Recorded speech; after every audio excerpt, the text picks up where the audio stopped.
All right, so here we have number 65 out of chapter 2.2. The question reads, find a third degree polynomial with two real zeros and a negative leading coefficient. So there's a few pieces of information there that are definitely important. One of them is that it's a third degree polynomial, okay, meaning that my big power, or I'm going to have something to the effect of x cubed by the end of it. And we want it to have two real zeros, okay, and a negative leading coefficient. So most of it's highlighted, but those are the key facts to this. So one of the things that you can start with here is that since it's a third degree polynomial, I know that I should end up with three zeros. Now, not all of them need to be real, but since they don't give any other restrictions, we can go ahead and make them all real. But since it says we only want two real zeros, I'm going to pick x equals 3, and this is completely arbitrary, x equals -2. And now, since they say we only want two real zeros, I'm just going to go ahead and repeat one of them.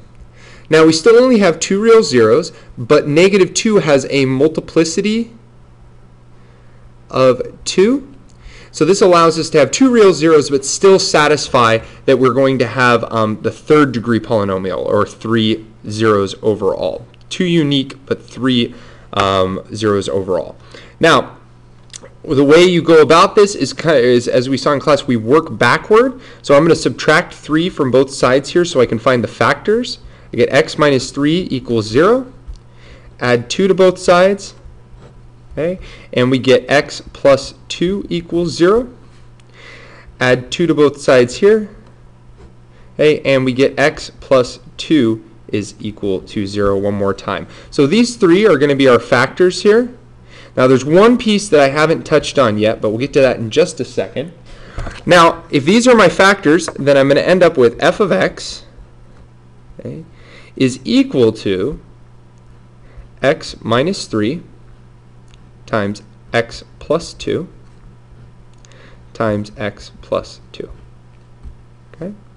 Now, the negative leading coefficient, what I'm going to go ahead and do now is I'm just going to toss a negative right out in front. So it doesn't matter. I don't put it inside these because I want to just make sure that it's right out in front. It'll stay there as well. Now we go ahead and we multiply. I'm going to multiply these two together because they're a perfect square. And I know a little trick for perfect squares. We just take this times this and double it. So we get 4x for our middle term and then plus 4 for the last. Don't forget about your negative out in front and then the x minus 3 right here. Okay.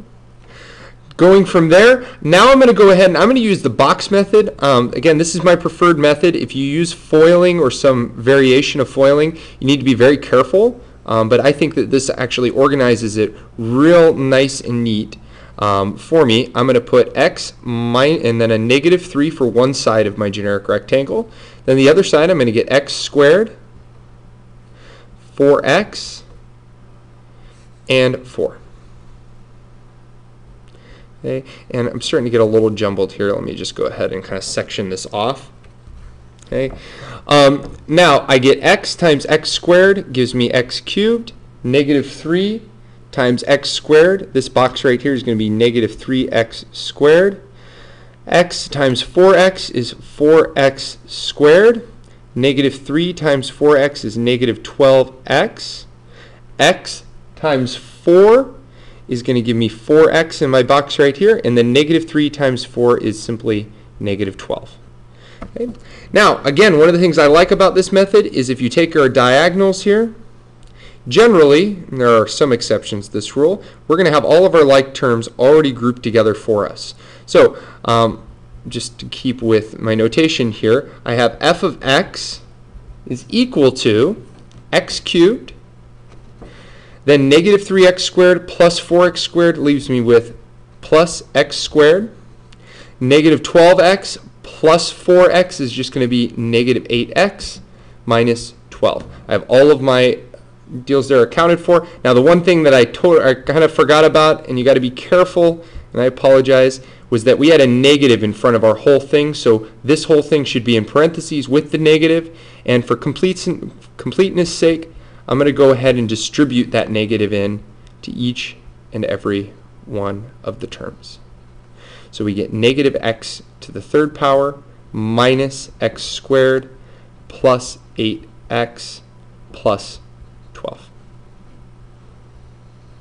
Now, this is not the only polynomial that would have satisfied our original conditions, but this is a process that will work anytime they give you something to this effect.